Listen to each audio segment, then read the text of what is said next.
இல்ல அவங்களே கேட்காதுங்க ரமே, நீயே கேளு. இதா கை அது இது கையை பிடிச்சி சொல்லு. சரி இதா கை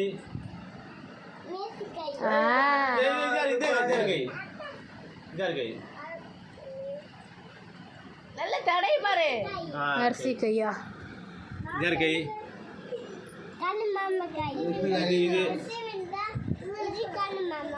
இது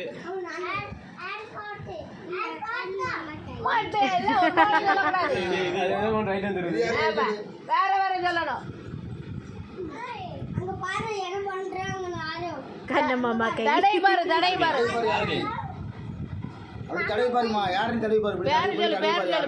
எந்த மாமாமா? தாத்தா கை. சரி அங்க போ. அத்தை கையா? அத்தை கையா? தாத்தா கை மட்டும்தான் கரெக்டா சொல்றான். தாத்தா கையை பிடிச்சி பார்க்கற நரம்பு தெரியுதே.